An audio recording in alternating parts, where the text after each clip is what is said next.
لوگوں کو شاید یہ اندازہ نہیں کہ فلاں اچانک دنیا سے چلا گیا، ابھی تو بیٹھا تھا آنکھیں بند ہو گئیں۔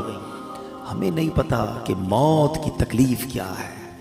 روایتوں میں یہ مضبوط ملتا ہے کہ موت اس سے زیادہ سخت ہے کہ بندے پر اس کو کینچیوں سے کاٹا جائے۔ موت کا جو درد ہے، وہ جو سختی ہے، وہ اس سے زیادہ سخت ہے کہ اسے ہانڈیوں میں ابالا جائے۔ موت کی سختی بڑی خطرناک ہے۔ نصیب والے ہوتے ہیں کہ جن کی موت آسانی سے آ جائے، روح جو ہے وہ آسانی سے قبض کر لی جائے۔ نزا کا جو وقت ہے نا، سکرات کا جو عالم ہے، ہم اللہ سے دعا کرتے ہیں محبوب پاک علیہ السلام کے جلووں میں عافیت والی ہمیں موت نصیب فرمائے۔ ایسی تھوڑی شعراء نے اپنے کلام میں التجائیں کی ہیں۔ ہم سب چاہتے ہیں نا کہ حضرت عزرائیل ملک الموت آسانی سے روح قبض کریں۔ ویسے سچی بات بتائے کیا ہے کہ جب ان کی یاد میں زندگی گزرتی ہے نا، عشق رسول میں زندگی گزرتی ہے، آقا کی سنتوں پر عمل کر کے نبی پاک کی رضا والی زندگی گزرتی ہے نا، تو کیا خوبصورت شاعر بات لکھتے ہیں کہ جب تیری یاد میں دنیا سے گیا ہے کوئی، اللہ کرے کہ آقا کی یاد میں بس نبی پاک کے تصور میں جائیں، مدینہ پاک میں آقا کے جلووں میں دنیا سے جائیں، پھر کیا ہوگا؟ جب تیری یاد میں دنیا سے گیا ہے کوئی، جان لینے کو دلہن بن کے قضا آئی ہے۔ ہاں، پھر اس کی جان بڑی آسانی سے نکلتی ہے، وہ تو نبی پاک کے جلووں میں گم ہوتا ہے نا۔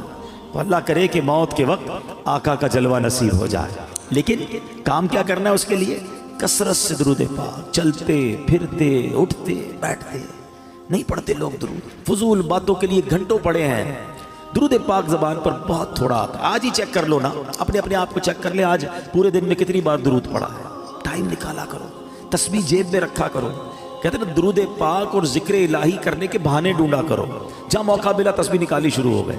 تسبیح نہ بھی ہو تو پڑھ سکتے ہیں، لیکن تسبیح یاد دلاتی ہے۔ اس لیے میں کہہ رہا ہوں اللہ کرے کہ میری بھی عادت بن جائے، آپ کی بھی عادت ہو جائے، اور ہم بس کثرت سے اللہ اور اس کے حبیب کا ذکر کرتے رہیں، فضول باتوں سے بچتے رہیں، اور ہماری زبان اس مبارک ذکر میں تر ہو جائے۔ بڑی پیاری التجا امیر اہل سنت کی ہے، مل کے آقا علیہ السلام کی بارگاہ میں عرض کرتے ہیں۔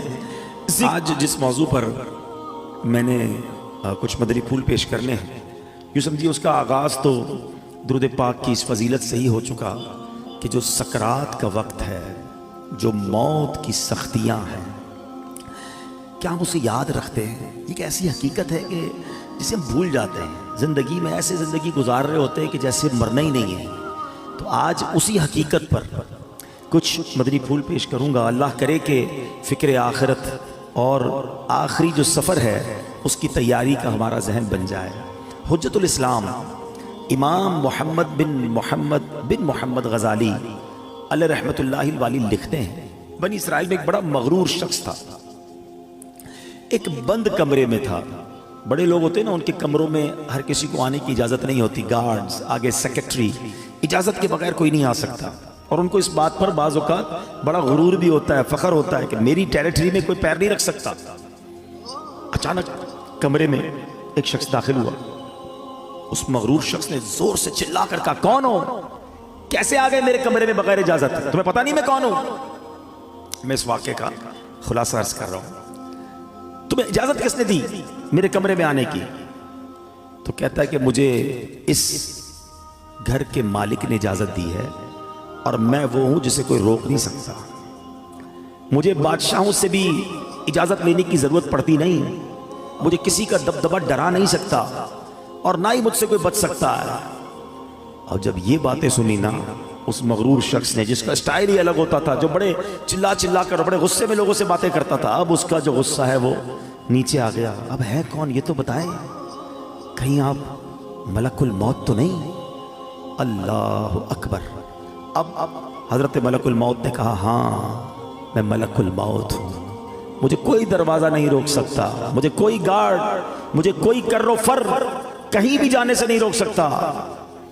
اب وہ کہتا ہے کہ حضور تھوڑی سی مہلت مل سکتی ہے، اگر آپ میری روح قبض کرنے آئے ہیں تو کچھ دن کچھ گھنٹے تو دیجئے نا، مجھے تو پتہ ہی نہیں ہے، مجھے کچھ توبہ کرنی ہے، کچھ نیکیاں کرنی ہیں، کچھ نیک اعمال کرنے ہیں۔ اب ملک الموت نے فرمایا کہ تمہاری سانسیں پوری ہو چکی ہیں، اب تمہارا وقت اینڈ ہو چکا ہے۔ تو کہا اچھا پھر یہ تو بتائیں، اگر میری روح قبض کریں گے تو مجھے لے کر کہاں جائیں گے؟ تو ملک الموت نے فرمایا اس مقام